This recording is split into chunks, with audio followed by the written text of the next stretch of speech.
Hi, it's Ms. Barnhart, and today we're going to begin our discussion of ecology by looking at populations.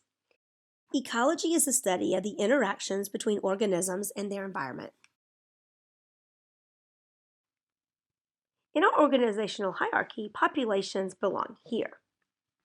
A population is defined as a group of organisms of the same species living in the same general area at the same general time.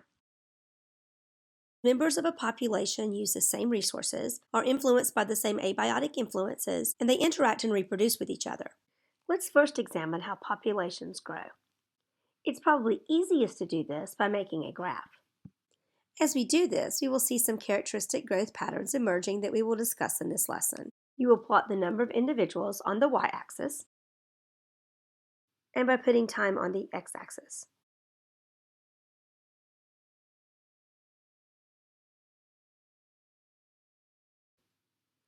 If we want to look and see how population sizes change, there are two factors that increase the size of a population. This would be immigration, with individuals moving in, and those being born.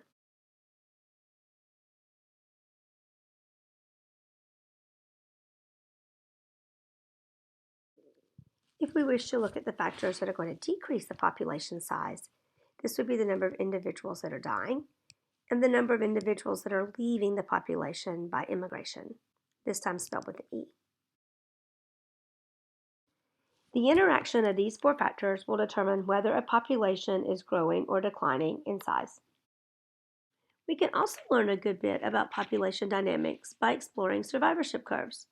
A survivorship curve is a graph that shows the number or proportion of individuals surviving of each age for a given species or group.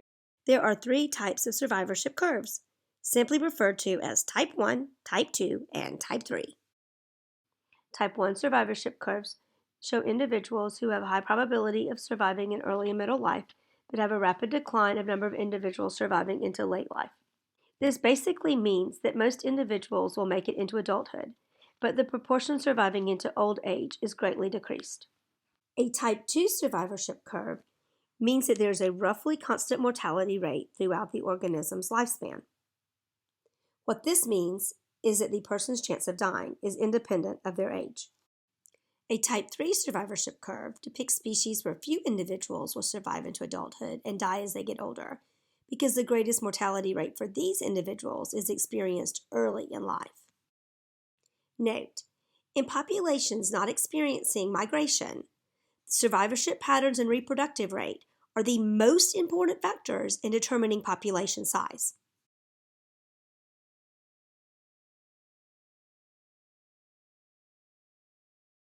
So let's take a look at the rate of growth. See this graph? We call it a J-curve because of its shape.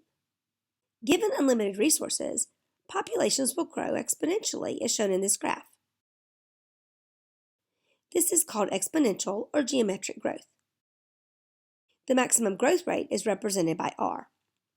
The mathematical formula for this growth pattern is shown here. The other pattern of growth is called logistic growth. We sometimes refer to this pattern as the S-curve. When there are limits to growth, the growth rate slows as it reaches the carrying capacity, represented by the letter K. This S-shaped curve is known as logistic growth. Can you pick out the following portions of the curve? Slow growth at the beginning, followed by exponential growth. When the population gets a certain size, limited resources slow the population growth. The population stabilizes at its carrying capacity, the maximum number of individuals that the ecosystem can support.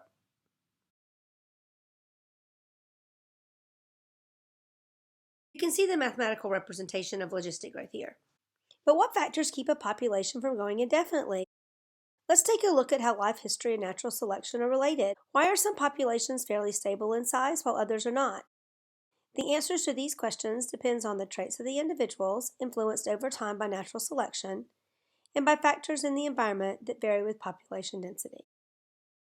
Natural selection favors traits that increase survival and reproductive success. In every species, there's a trade-off between survival and reproduction. The traits that affect an organism's schedule of reproduction and survival make up its life history, and this entails three main variables: the age of the organism at first reproduction, how often the organism reproduces, and the number of offspring per reproductive episode. It's a balancing act. Reproduction is costly energetically, so different reproductive strategies have emerged based on these factors.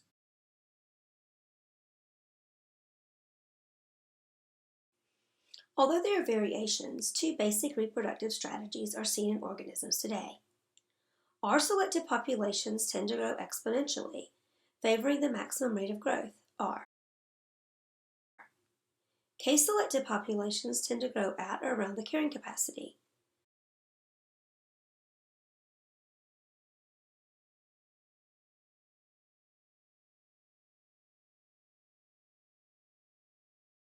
So what determines which strategy an organism uses? The primary determinants are the survival rate of offspring, the number of reproductive episodes, and the organism's lifespan.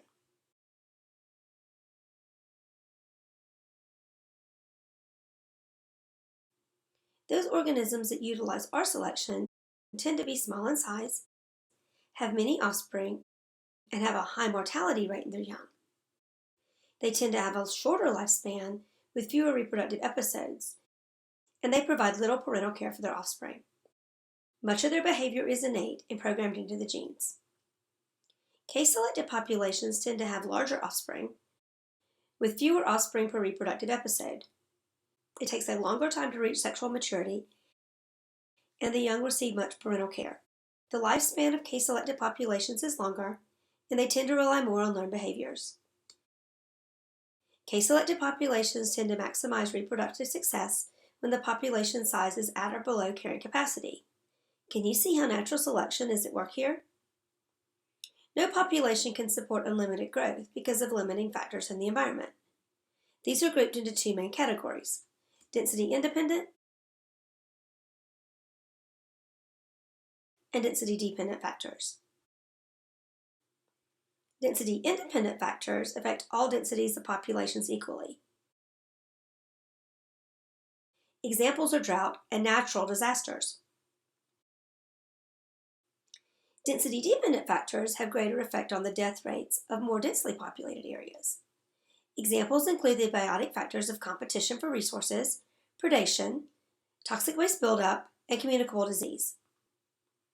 Density dependent factors tend to play a large role in managing the size of K-selected populations, while density independent factors play a greater role in R-selected populations. Can you see how these fit in with your life history strategies? That's population dynamics, and I hope that was helpful.